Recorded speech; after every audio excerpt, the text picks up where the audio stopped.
अध्यक्षता यसै संस्थाकी अध्यक्षले ग्रहण गर्नुभएको छ।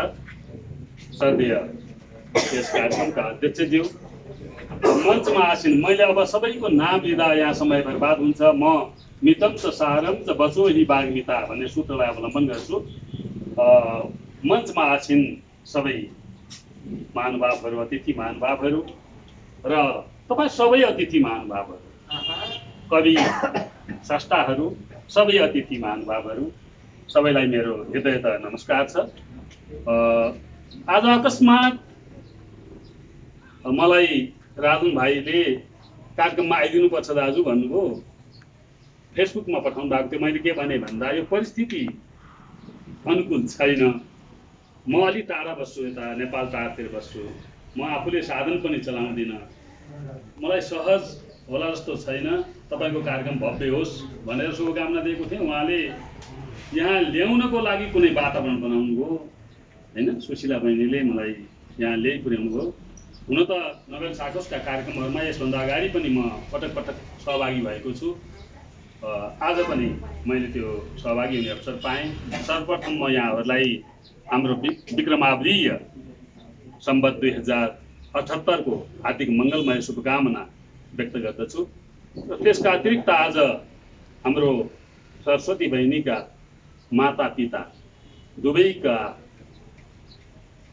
लागि एक प्रकारको श्रद्धाञ्जली पनि अर्पण गरिएको छ। त्यो दुःखद पक्ष पनि छ, उहाँहरूप्रति भावपूर्ण श्रद्धाञ्जली अर्पण गर्दछु। र म विषय भाषातिर जान्न, मैले भनिदिइसकेँ। आज धेरै रचनाहरू सुनिए, निकै धेरै रचनाहरू सुनिए। कार्यक्रम यति लामो होला भन्ने मैले सोचेको थिइनँ। कार्यक्रम लम्बियो, सकेसम्म नलम्ब्याउनु नै राम्रो हुन्छ। जबकि यहाँ टोकन लिएर कविता वाचन गर्नुपर्ने, एकदम समयमा उपस्थित हुनुपर्ने त्यो नियम हुँदाहुँदै पनि यति धेरै रचना वाचन गर्न चाहने स्रष्टाहरूको उपस्थिति रह्यो। र युवा पुस्ताका, नव पुस्ताका स्रष्टाहरूका रचनाहरूले एक प्रकारले ऊर्जा प्राप्त भएको छ मलाई। र नयाँ पुस्ता म के भन्न चाहन्छु भन्दा, तपाईँहरूले एउटा रचना मञ्चमा सुनाउँदा ताली आयो भन्दैमा, वाहवा आयो भन्दैमा, एउटा रचना कुनै पत्रिकामा, समाचार पत्रिकामा या साहित्यिक पत्रिकामा छापियो भन्दैमा कहिल्यै पनि मक्ख नपर्नु होला। साहित्यको साधना अत्यन्त अत्यन्त गम्भीर हुनुपर्छ। तपाईँ जुन विधामा लेख्दै हुनुहुन्छ हो, त्यो विधाका केही त्यस्ता कानुनहरूलाई उल्लङ्घन गर्न पनि सक्नुहुन्छ। तर उल्लङ्घन गर्नुभन्दा अगाडि तपाईँले त्यो विधाको कानुन बुझ्नुपर्छ, त्यो सिद्धान्त बुझ्नुपर्छ। कविता लेख्नुहुन्छ, कविताको सिद्धान्त बुझ्नुहोस्, कविताका छन्द बुझ्नुहोस्, कविताका रस, अलङ्कार, गुण, ध्वनि, वक्रोक्ति, रीति, यी कुराहरू बुझ्नुहोस्। जबसम्म यी कुरा बुझ्नुहुन्न तबसम्म साँच्चीकै कविता तपाईँ लेख्न सक्नुहुन्न है।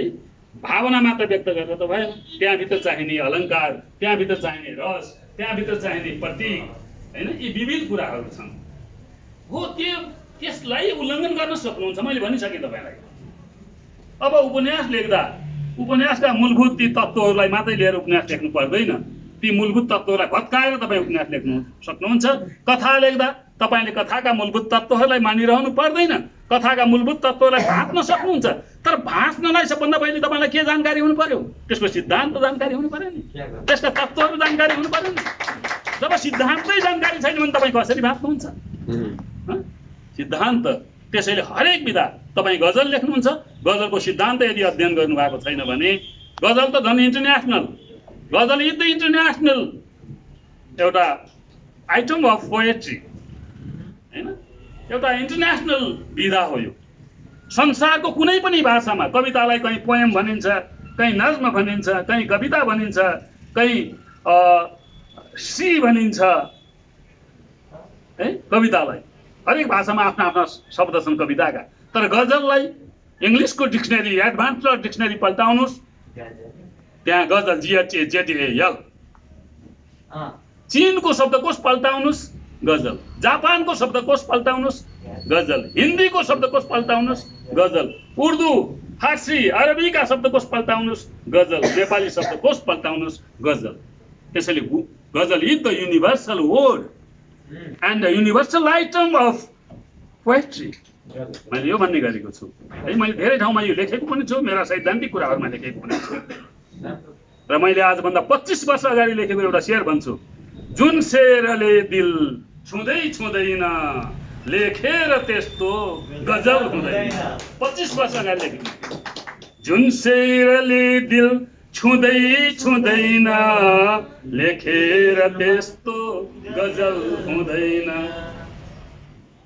गजल गजल तपाईँ गजल लेख्दै हुनुहुन्छ नयाँ पुस्ता, सिद्धान्त पढ्नुहोस्। सिद्धान्तको कुन किताब पढ्नु भएको छ? अब नेपालीमा पनि किताबहरू छन्। तपाईँ भत्काउन सक्नुहुन्छ, तर सिद्धान्त त जान्नु पर्यो नि। जब सिद्धान्तै तपाईँलाई थाहा छैन भने त, म अस्ति इन्डियामा 5 दिने प्रोग्राम, 5वटा ठाउँमा अलग अलग प्रोग्राम थिए, 1 हप्ताको प्रोग्राममा गएको थिएँ। त्यहाँ मेरा गजलका हिन्दीका शेरहरू, म हिन्दीमा पनि लेख्छु गजलहरू, मेरो शेरहरूलाई शीर्षक बनाएर त्यहाँका राष्ट्रिय स्तरको पत्रिकाले छाप्यो, दैनिक जागरणले छाप्यो, सहारा पत्रिकाले छाप्यो हैन। के हुन्छ भन्दा त्यहाँका मान्छेहरूले पनि, त्यहाँको युवा पुस्ताले पनि मसँग आएर भने आपको हम गुरु मान्थे हैन। त्यो सिद्धान्त त्यहाँ पनि अलमल छन् मान्छेहरू, धेरै अलमल छन्। त्यहाँ मलाई दुष्यन्त कुमार स्मृति सम्मान दिइयो। त्यहाँको राष्ट्रिय स्तरको एउटा संस्थाले दुष्यन्त कुमार स्मृति सम्मान, दुष्यन्त कुमार भनेको भारतको गजलको सम्राट, उसको सम्मान, उसको नाम र सम्मान मलाई दिएको थियो हैन। यो मैले आफूलाई गर्व गरेर भन्न खोजेको होइन कि त्यसको लागि केही गर्नु पर्यो, त्यतिकै त पाइँदैन नि त। त्यसैले सैद्धान्तिक रूपमा त्यसको साधना व्यापक चाहिन्छ। तपाईँ मुक्तकै लेख्नुहुन्छ, मुक्तकको पनि एउटा सिद्धान्त बनिसकेको छ, चतुष्पदी सिद्धान्त। त चतुष्पदी मिल्दैमा त भएन, 4 पद हुँदैमा त भएन, त्यसमा के चाहियो त? त्यो त अग्नि पुराणमै लेखिसकेको छ। चमत्कारपूर्ण अभिव्यक्ति, 1 श्लोकको चमत्कारपूर्ण अभिव्यक्ति बल्ल मुक्तक हुन्छ भनेर त अग्नि पुराणमा लेखेको छ। आजभन्दा कति सय वर्ष अगाडिको अग्नि पुराण हो, त्यहाँबाट बुझ्नुहोस्। त्यसले मुक्तक त्यतिकै हुँदैन, त्यहाँ पनि त्यो चाहियो हैन। अनि म एउटा छोटो कुरा तपाईँहरूलाई भन्न चाहन्छु, निवेदन गर्न के चाहन्छु त भन्दा, तपाईँ काव्यका कुनै पनि विधा लेख्नुहोस्, चाहे अब अहिले नेपालीमा कोपिला आएको छ, अघि भर्खर यहाँ प्रस्तुत भयो कोपिला हैन। अनि त्यो के धेरै कुराहरू, सुसेली आएको छ, अघि भर्खर सुसेली पनि प्रस्तुत भएको छ, बाछिटा आएको छ हैन, लगायतका पियाली आएको छ, खोरिया आएको छ, उदक छ। मैले केही एउटा सैद्धान्तिक उसमा चाहिँ बाछिटाको सैद्धान्तिक आलेखमा मैले कुराहरूको उल्लेख गरेको छु। बाछिटाको सैद्धान्तिक आलेख लेख्नको लागि मलाई अमेरिकाबाट अनुरोध आयो, अमर त्यागीले अनुरोध गर्नुभयो र मैले लामो त्यो गरेको छु। र पछि 11 गते सायद त्यो विमोचन हुँदैछ प्रज्ञामा, त्यहाँ पनि प्रमुख वक्ताको रूपमा, बाछिटाको प्रमुख वक्ताको रूपमा मलाई बोलाइएको छ। बाछिटाको लागि म कुनै पनि प्रविधाको विरोध गर्दिनँ, तर त्यसले साहित्यिक मूल्य र मान्यता प्राप्त गर्नु पर्यो, त्यो स्तर प्राप्त गर्नु पर्यो हैन। गजलकै सन्दर्भमा पनि यता देवीपन्थीले चारु राग विराग ल्याउनु भएको छ, बहरमा लेखिएन भने त्यसलाई चारु राग विराग भने, अब त्यसको लागि पनि ठुलो जमात तयार भइसकेको छ हैन। त्यसमा चाहिँ नेपाली साहित्यकार विश्व सञ्जालमा त्यसको अभ्यासहरू भइरहेको मैले देखिरहेको छु। हरेक सोमबार मैले त्यहाँ गजलको अभ्यास गराउँछु। मेरो अनलाइन सञ्जालमा चाहिँ मेरो परिसरी पाठशाला पनि छ, जसमा मैले गजलको अभ्यास गराइरहेको छु। उज्यालो पाठशाला छ, जसमा मैले गजलको अभ्यास गराइरहेको छु। त्यहाँभित्रबाट तपाईँहरूले बहरहरू सिक्न सक्नुहुन्छ। यदि चाहना हुन्छ भने तपाईँहरू त्यहाँ आउन सक्नुहुन्छ, त्यहाँ भर्ना हुन सक्नुहुन्छ हैन। यी सुविधाहरू छन्।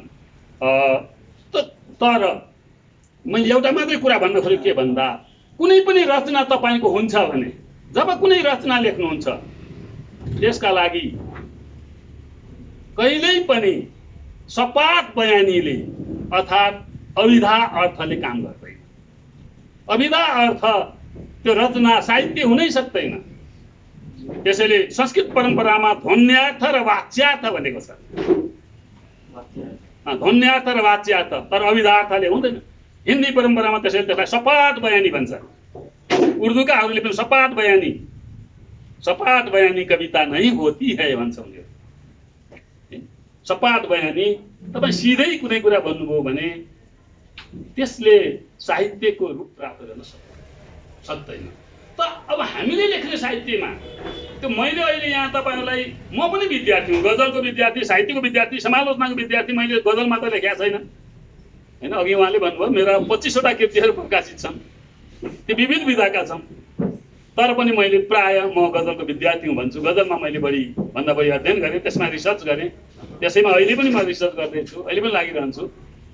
त लेख्दाखेरिमा हामीले हाम्रो लेखाइलाई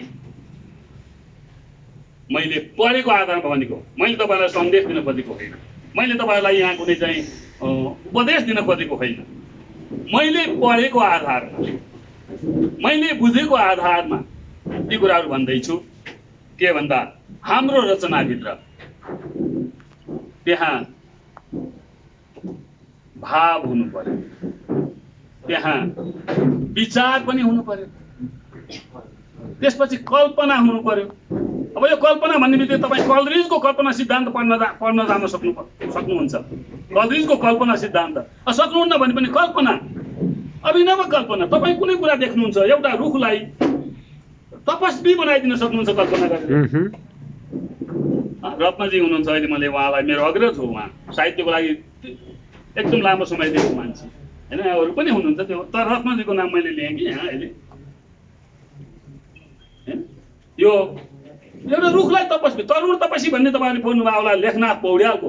एउटा रुखलाई तपस्वी बनाएर उनले एउटा महाकाव्य लेखे। कल्पना कति ठुलो हुन्छ। त्यसो तपाईँको रचनाभित्र के कल्पना छ त? कल्पना चाहियो, भाव चाहियो, विचार चाहियो, कल्पना चाहियो, अनि त्यहाँ तर्क चाहियो। तपाईँको तर्क के त? त्यहाँ अरूले भन्दा पृथक कुरो तपाईँले के भन्नुभयो त? अरूले जे भन्यो सँगै मर्ने सँगै जिउने कुरा गरेका थिए, त्यो त दुनियाँले भनिसके। अब तपाईँ त्यही दोहोऱ्याउनुहुन्छ। सँगै मर्ने सँगै जिउने त दुनियाँका गीतमा आयो, गजलका सेटमा आयो, त्यो दुनियाँले भन्यो नि। त्यो तपाईँ नयाँ कुरो भनेकै होइन। अर्काले भनेको कुरो भनेर तपाईँले के भन्नुभयो त? केही पनि भन्नु भएन। अर्काले भनेको कुरो मात्रै भन्नुभयो नि तपाईँले। नयाँ कुरो के? तपाईँको के छ? तर्क चाहियो त्यहाँ। तपाईँको दर्शन चाहियो, दर्शन।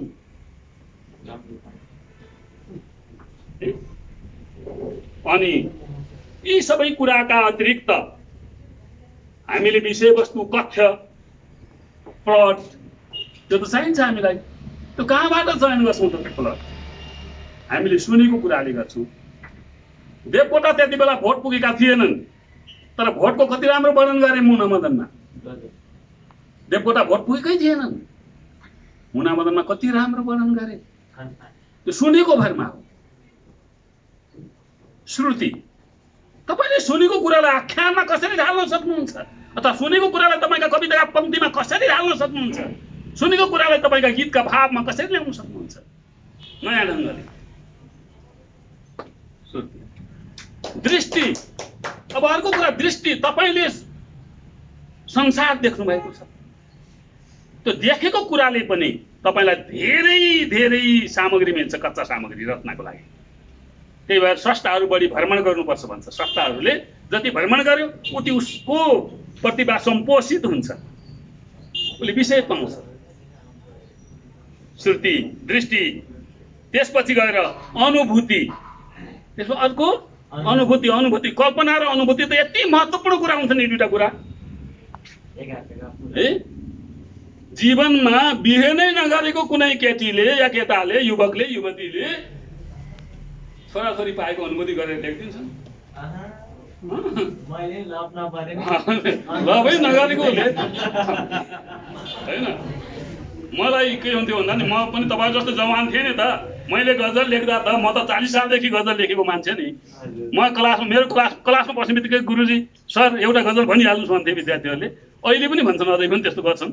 अनि मेरा केही गजल, प्रेमिल गजल सुन्दा के भन्थ्यो भन्दा तपाईँले साँच्चीकै प्रेम गर्नुभयो जस्तो लाग्छ। मैले भने होइन, प्रेम तिमीहरूले गरेका छौ, मैले जीवनमा प्रेम गर्न पाइनँ, तर अनुभूति चाहिँ गरेको छु। अनुभूति, प्रेम गर्दा के होला, कस्तो होला, त्यो अनुभूति। आफूले प्रेम नै नगरोस्, प्रेम गरेको अनुभूति त गर्न पाउँछ नि उसले। विवाह नै नगरोस्, विवाह गरेको दम्पति जीवनको अनुभूति त गर्न पाउँछ नि उसले। सन्तानै नजन्माएकी एउटी महिला होस्, नारी होस्, उसले छोराछोरी जन्माएको अनुभूति त गर्न पाउँछ नि। हो, त्यो अनुभूति त्यो त्यत्तिकै महत्त्वपूर्ण छ र त्यसका अतिरिक्त अर्को हो अनुभव। अनुभव त झन् महत्त्वपूर्ण कुरा भयो। यी कुराहरू हाम्रा रचनाका कच्चा पराहरू। यी कुराहरूलाई हामीले फर्सक एकदम बढीभन्दा बढी प्रतीकात्मक सिम्बोलिक बनाउन सिक्नुपर्छ, बिम्बात्मक बनाउन सिक्नुपर्छ, हैन? अर्थात् ध्वन्यार्थक र व्यञ्जनार्थक बनाउन सक्नुपर्छ। त्यो गर्न सक्यौँ भने हाम्रो रचनाको उचाइ बढ्छ। नयाँ पुस्तालाई मैले जानेको कुरा सिकाएको, मैले सिकेको कुरा नयाँ पुस्तालाई, अब पुरानो पुस्तासित म यो कुराहरू राख्दिनँ, नयाँ पुस्ताले यतातिर ध्यान दिनुहोस् मेरो अनुरोध छ।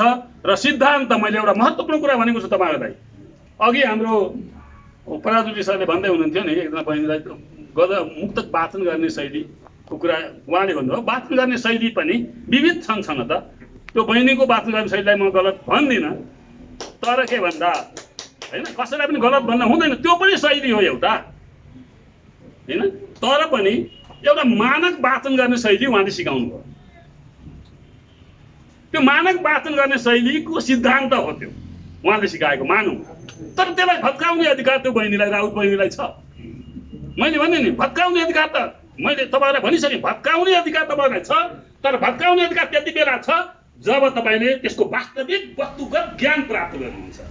जबसम्म तपाईँले वास्तविक वस्तुगत ज्ञान प्राप्त गर्न सक्नु भएको छैन, तबसम्म म त्यस त जान्दिनँ, म त यसरी लेख्ने हो, त्यो होइन। त्यो पहिला त्यो जान्नुहोस्।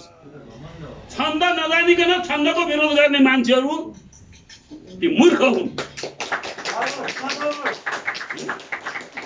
बहार नबुझिकन बहारको विरोध गर्नेहरू स्वाट हुन्। जान सक्दैनौ त्यसको प्रयोग नगरेर भत्का, कुरो त्यो हो। मैले त्यही कुराहरू राखेँ, यहाँहरूलाई त्यसले अन्यथा नहोस्। म लामो भाषण गर्न चाहन्न।